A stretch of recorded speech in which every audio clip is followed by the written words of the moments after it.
Loading screen up. Bit of an overlay failure.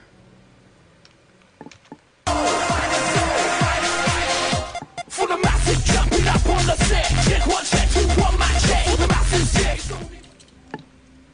Welcome everybody to the ASC Weekly Mini Tournament.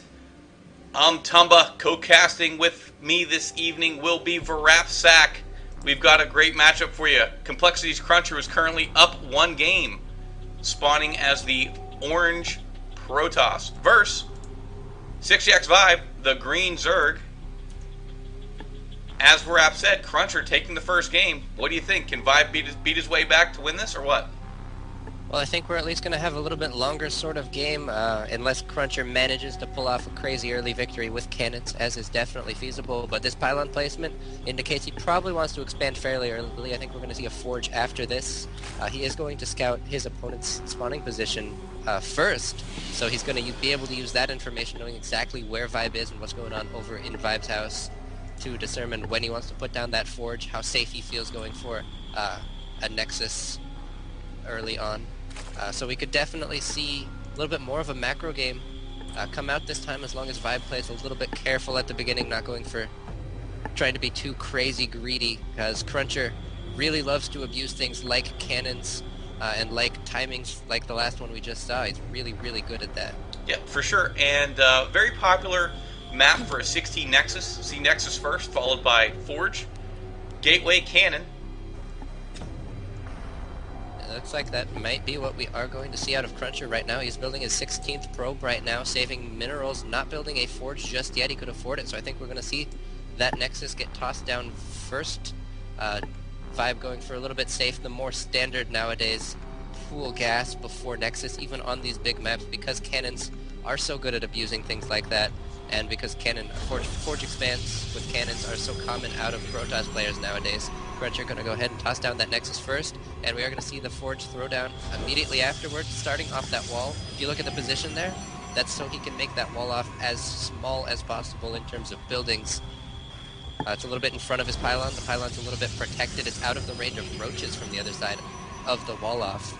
And also it makes it so this wall is going to be pretty good, with only a few buildings there, and then maybe a zealot to block it off after maybe a gateway, but no, it looks like he's saving up to put some cannons down. Yeah, other players going to be able to get his natural. Other players actually choose to go ahead and wall completely off and destroy either a cybernetics or a forge. Forge fast expand, common as the new standard versus Zerg, especially on larger maps. However, the Zerg have been getting very creative with things like early drops, as well as spine crawler rushes to try to prevent the Forge fast expand from ever getting off the ground. Indeed. Try to prevent that Protoss economy from getting strong. As you know, a 3-base Protoss can be very hard for a Zerg to deal with. So we'll have to see just what Vibe comes up with in response to seeing this Forge fast expand, which he had to expect. Wow. He used his first 100 gas to get Lair, which is something you don't see out of Zergs very often. Typically they want to get that speed, but he doesn't want Zergling speed because there's no real reason to have it right now. And he's going to want to do something with his Lair tech. We might see some Overlord drops out of him. We may see a Nidus Worm of some sort.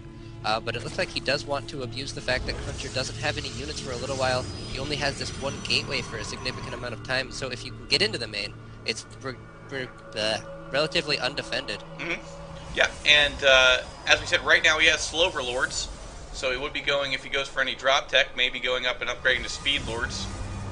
And Cruncher, really nice job sneaking a probe in there. He sees that the lair is morphing, and I think he may have seen...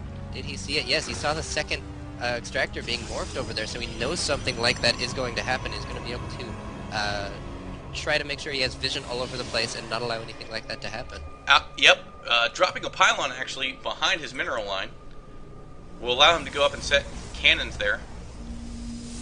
Try to deter any kind of drop play, or Nidus. Yeah, and it'll be useful against Mutas a little bit later on as well, if Vibe goes that route. But no, we have Hydra's Den going down right now, and I think we are going to see drops out of Vibe. Hydra drop, very prevalent versus Protoss, very effective. Moon versus Naniwa in, I believe it was DreamHack. Of course, though, was not very effective in killing off Naniwa. But it was a great play by Moon. May have actually been MLG Columbus he did that. Yeah, Yeah, I don't remember seeing them play in DreamHack. I might be completely off, but I think you're right about it being Columbus. Vibe going up to 4 gases already, getting the Groove Spine research for his Hydralisks right now, and I think after this Queen pops, we'll see him start going for Overlord speed and some Ventral Sack so he can drop these Hydras, unless he just wants to go for straight Hydralisks, which is somewhat uncommon, you might say. But no, a Nidus Worm it's going to be. Yeah, He's getting I think an Overlord into position. I think that Cruncher is sort of expecting drops. Obviously, tall to rim, a very big base, a lot of room to throw a Nidus in there. Yeah, and there is an Overlord at the top of Cruncher's base. Vibe going to be looking around for a spot relatively unprotected, and I think he's going to look for this top center little point out here. And Cruncher with a really well-placed pylon back there, I think is going to have vision of the spot that Vibe wants to drop that in. And that could shut that down really effectively and put Cruncher in a really, really happy position. Yes, it could, absolutely. For Nidus, Wow. creep does not need to be laid. You only need to grant vision. Yep. There are 5 more gateways going down for Cruncher. Warp Gate Research did just finish. +1 weapons is going to come out in a Twilight count, so I think he's going to be going for a fast +2 ground weapons out of this, and we may see... I don't know. Blink Stalkers. We know that Cruncher is a fan of Blink Stalker.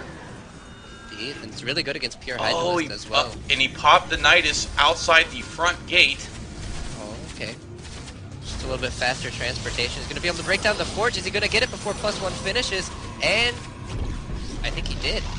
I believe he did. I do not think that, he did. that +1 did finish. No, +1, in fact, did not finish. That was literally 1 game second away from finishing when that got taken down. And here we go. Here's the engagement. We've got some Zerglings pouring in now. Hydra's at the front door. Is going to choose to pull back for the time being. Happy with the damage that he did do. He got a Nidus Worm up in the main, and he's streaming out now, getting some damage to the probe line. Really well done by Vibe, pulling all of Cruncher's units up to the front and then Nidusing into the back at the same time. And he's just going to be able to pull his Hydras back out and get away. What a great play. Now able to sort of ping-pong between the natural and the main. And he has total map control, of course, at this point. And now Vibe just sort of having his way with Cruncher.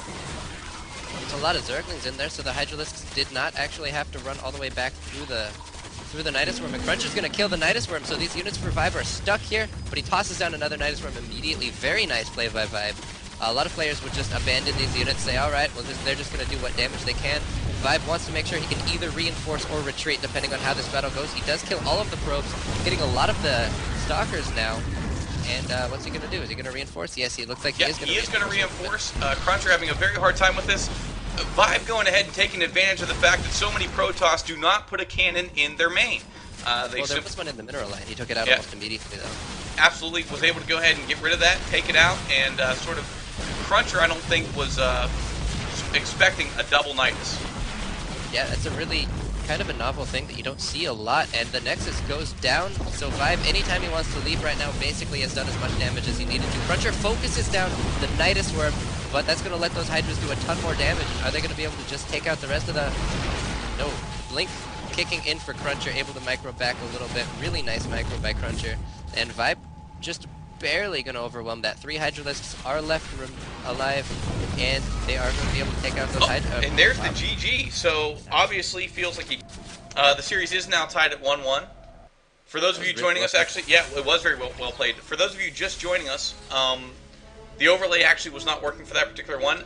So Complexity's Cruncher had won the first game on MLG Metalopolis 6Jax Vibe, selecting Tall Dareem, taking that last game with a great use of Nidus Worm. A lot of players now are experimenting with Nidus in the back of the base to get the Protoss to go ahead and move toward the back while Baneling busting the front.